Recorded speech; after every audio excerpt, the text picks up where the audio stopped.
10th plus 2 will ஒவ்வொரு ஆண்டும் தொடர்ந்து மாநில அளவில் பல சாதனைகளை புரிந்து வரும் நாமக்கல் குறிஞ்சி கல்வி நிறுவனங்களில் CBSE பாடத்திட்டத்தில் சீனியர் செகண்டரி பள்ளியாக தரம் உயர்த்தப்பட்டு IIT நீட் தேர்வுகளுக்கு பல வெற்றியாளர்களை உருவாக்கிய ஆசிரியர்களை முழு நேர ஆசிரியர்களாக பணியமர்த்தப்பட்டு தினம்தோறும் வகுப்புகள் நடைபெறும். குறிஞ்சி educational institution Kavettipatti Namakkal. Admission in progress. CBSE KG to 12 contact 9025895176. Metric 6 to 12 contact 9344567484. For online admission log on to www.kurinjischoolnkl.in. In the last class we discussed the question raised by Dr. Christian Bernard. Okay. So what is the question raised by Dr. Christian Bernard? He raised a question. Why should we suffer? Why should the people suffer? And he himself is the answer to the question. And he gave a data that 125 million born this year and 12 million died before reaching 1 year and 6 million died before reaching 5 years. So that was the data given by him. And among that, people were affected by physical and mental illness and remaining only live and alive with full mental and physical health. And he gave an incident that there was an accident happened to both his wife and himself. And they were injured terribly. His wife's shoulder was broken and his ribs were in 11 pieces. Okay. And that was the suffering. And he thought, why should happen to us? I have a lot of work. I have lots of patients waiting for to operate on them. And also his wife has to look after a child, a young child who needs care. And why should happen to me all these things? And for these questions, he gives an answer in the next points. Okay, let's move on to the fifth point. But as a doctor, I see nothing noble in a patient's thrashing around in a sweat-soaked bed, mind clouded in agony, nor can I see any nobility in the crying of a lonely child in a ward at night. And you see here thrashing around. What do you mean by thrashing around? Thrashing around is an idiom. Okay, the meaning is to move about restlessly. The meaning is thrashing around is an idiom and it is used in the meaning move about restlessly. So what is trying to say? But as a doctor I see, being a doctor, I see nothing noble in a patient's thrashing around in a sweat-soaked bed. What is this sweat-soaked bed?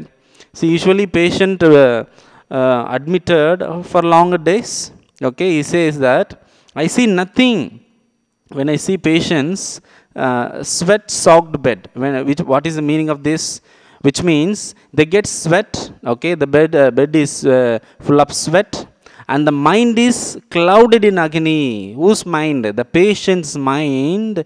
Minds are clouded in agony. Already we have seen the meaning of agony. That is a physical and mental pain is called agony. So he sees nothing in a patient's agony. Nor can I see any nobility in the crying of lonely child in a ward at night. If a child is admitted in the on the bed, okay, and the child cries at night and he sees nothing important in that.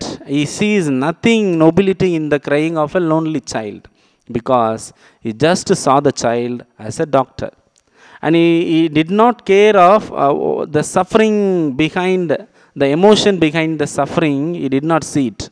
That's what he discusses here. In those days, they didn't have a sophisticated heart surgery. Now, in the previous point, we can see as a doctor he talked, but the points which he is going to tell us, he is going to tell us as a human being. Okay, as a doctor, I see the patient with no nobility. When they cry, I just see as a patient. I do not see them as a human filled with emotion. But in the next point, he says, in those days, they didn't have sophisticated heart surgery. In the summary itself, we have seen. Okay, no, sorry, not summary, short biography of Christian Barnard. We saw that he is a heart surgeon.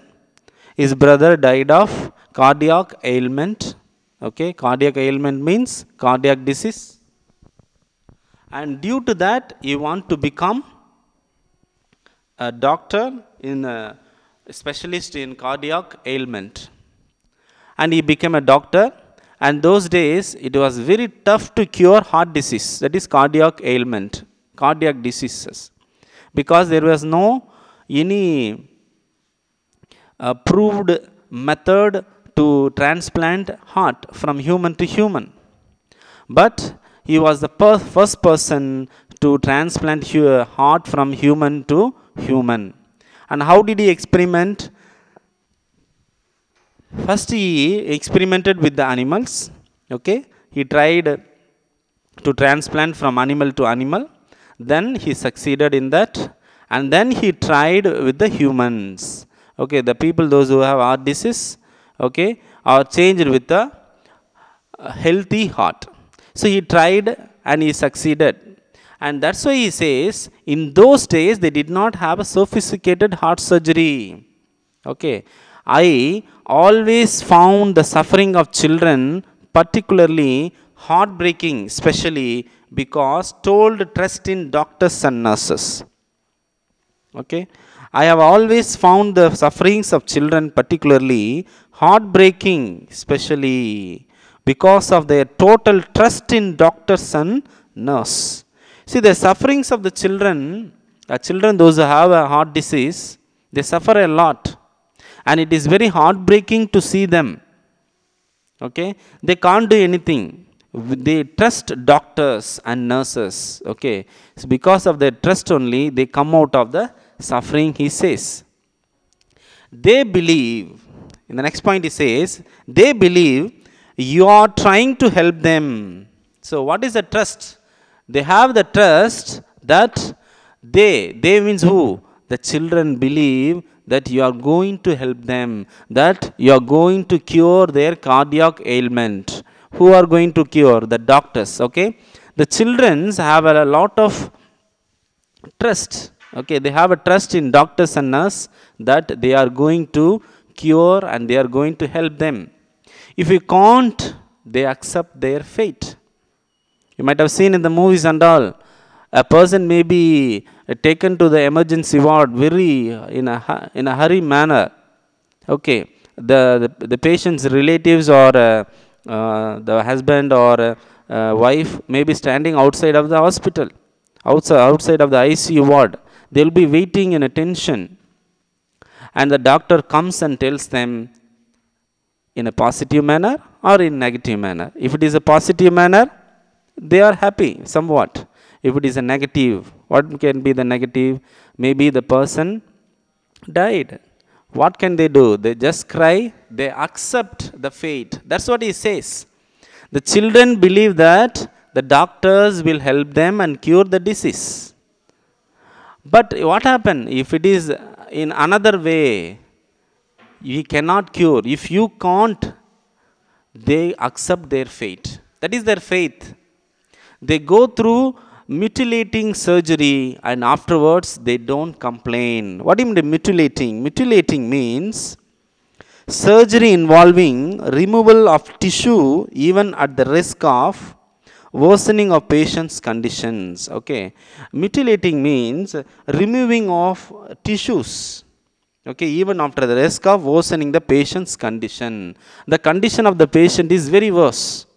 But we have to do the another operation. We have to cut off the another tissue to cure the patient. But what will happen?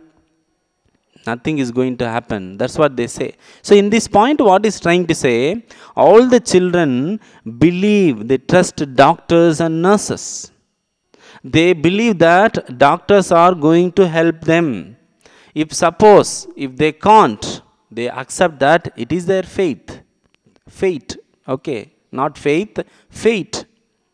And they go through mutilating surgery. So in order to cure, doctor have a mutilating surgery, which means cutting off several tissues, and afterwards they don't complain. Even after removing the tissues, if they are not cured, they never complained. Okay, they just accept as it is their fate. What can they do? They can't do anything.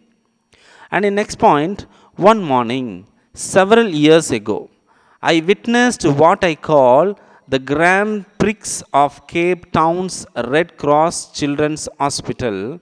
It opened my eyes to the fact that I was missing something in all my thinking about suffering. Something basic that was full of solace for me. Now it is very important, a situation is going to tell us. One morning, several years ago, one morning, he went to an hospital. The hospital name is Grand Prix of Cape Town's Red Cross Children's Hospital. So this is the name of the hospital. That is the Red Cross Children's Hospital. Where it was, it is on the Grand Prix of Cape Towns. So it is in the Cape Towns. The hospital name is Red Cross Children's Hospital. So when he went to the hospital, he witnessed. What did he witness? It opened my eyes to the fact that I was missing something in all my thinking about suffering. So for several years he was thinking, why should people suffer? Why should we suffer? And why should we met with an accident and many of the people die? And why should we also suffer and we could not go to the work at all? What is the reason? And why should we suffer? And he did not find an answer for this. And he says, I was missing something of my thinking about suffering. So I was missing something else. Okay, I have been thinking about what is suffering, why should people suffer, but I was missing on that thought. Something is missing, and the incident which I am going to tell is a fact that opened my eyes to the fact. That is the fact that gave me what is suffering and why should people suffer.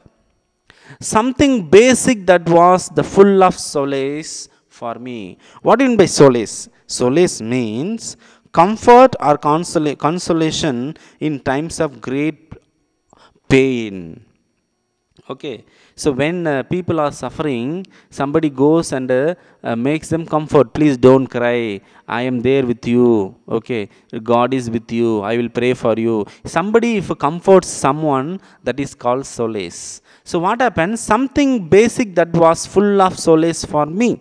So this particular solace for me was the basic, he says.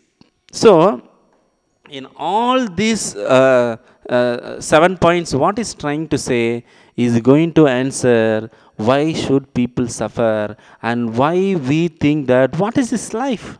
Why should we suffer only? Why not others? Why it came to me? Why this suffering came to me? Many of us ask this question. Why God is making me to suffer? Why I am not succeeding in life? All these answers are answered in this particular example. Okay, so many of us ask question. God always tests me only. Okay, it is my fate.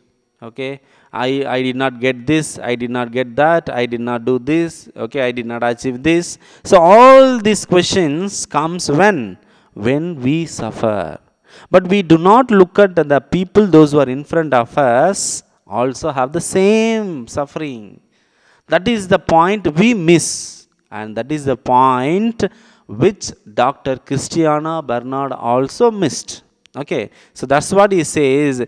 It opened my eyes to the fact that I was missing something in all my thinking about suffering. And I found what was the suffering, and he found the basic, something basic that was full of solace for me. What do you mean by solace? Solace means comfort or consolation in times of grief or pain. The 8th point it says, what happened there that morning was that a nurse had left a breakfast trolley unattended, and very soon this trolley was commandeered by an intrepid crew of two, a driver and a mechanic. The mechanic provided motor power by galloping along behind the trolley with his head down, while the driver, seated on the mower deck, held on with one hand and steered by scraping his foot on the floor. The choice of the roles was very easy because the mechanic was totally blind and the driver had only one arm. Now he is going to explain one incident which he saw in the Red Cross Christians Hospital. Okay, so where is the Red Cross Christians Hospital? It is in Cape Town. That is the Grand Prix of Cape Towns. Okay, so he saw one incident there. That particular incident changed his life, and now he is going to explain the incident. What happened there that morning was that a nurse had left a breakfast trolley unattended. Now what happened? A nurse took a trolley to that ward and left a trolley. What in the trolley you might have seen in the hospital? The nurse used this trolley for taking medicines, injections, reports, all those things they will keep on the trolley and they will move that. Okay, for simply to say, to understand, if you go to a supermarket, they will give you one trolley, okay, like a pulling. You can see in the airport also you can see small trolley will be there. Okay, now in the hospital somewhat bigger.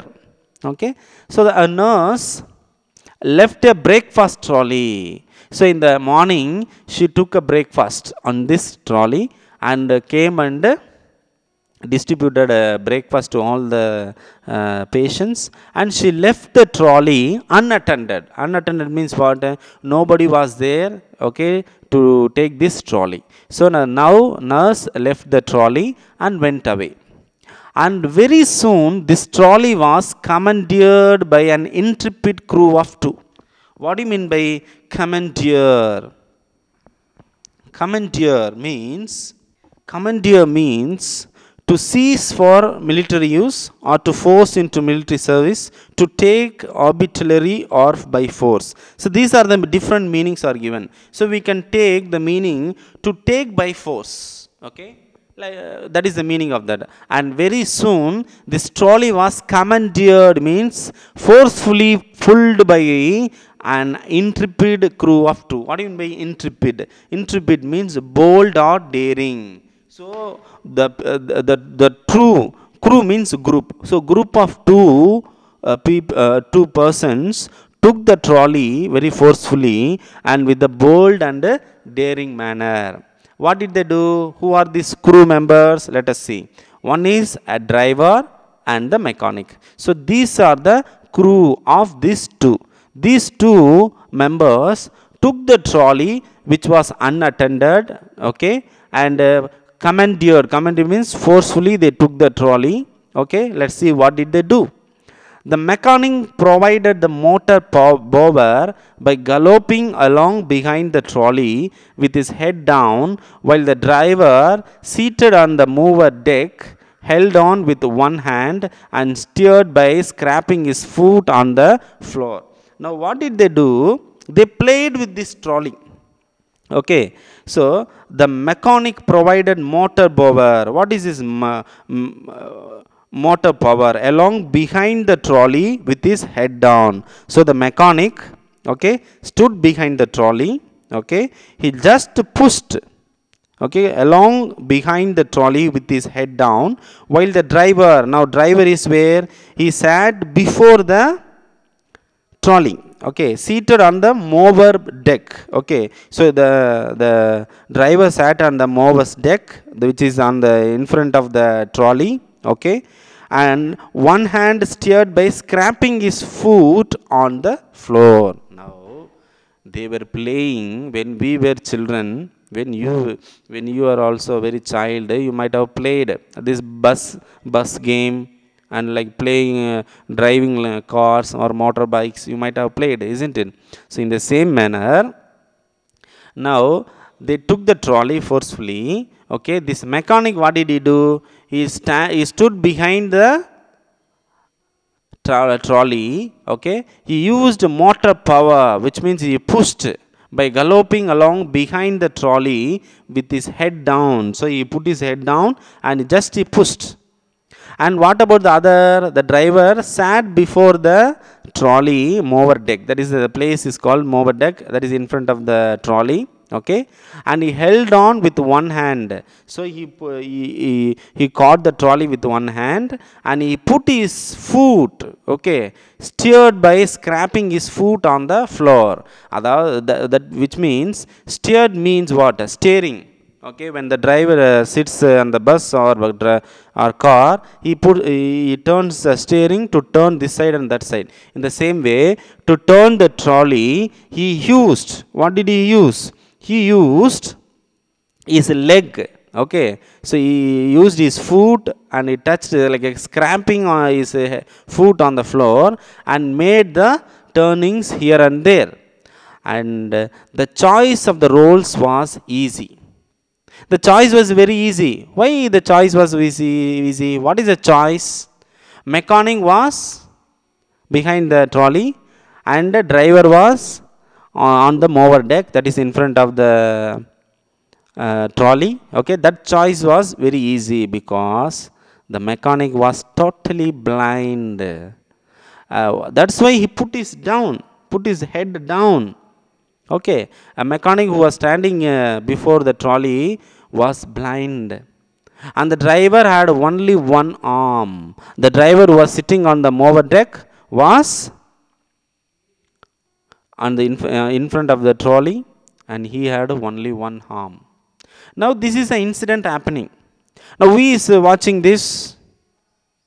Dr. Christian Bernard was watching this incident, that a trolley was unattended and left by the nurse. Okay, that trolley was taken by the crew of two, that is a driver and mechanic. Okay, but professionally they were a driver and mechanic. Okay, and the mechanic standing behind the trolley and just pushing the trolley, and in front of the trolley on the mower deck, the driver sat on that, and he was guiding the trolley here and there and steering it. How he was steering it? He caught one hand on the trolley and he put his another foot on the floor, and he was scraping and turning here and there. And this choice was easy because mechanic was blind and the driver had only one arm. In the next point, we are going to see how mechanic became blind and how driver had only one arm. This is what we are going to discuss. Through this point only, he is going to tell us in celebration of being alive. When looking at these two people, we have to celebrate our life, he says. Okay, so in these points, okay, still more points are to come, okay, that we are going to discuss in the next class. Okay, so in that he will be telling us how both of them lost their physical ability. Okay, and what is the fact that he found, why should we all suffer. Okay, that is the point we are all going to see. And you can see here a doctor just he sees the patient only a patient. He does not see the sufferings in an emotional manner. That is what he is going to say us. Okay, so we will discuss in the next class.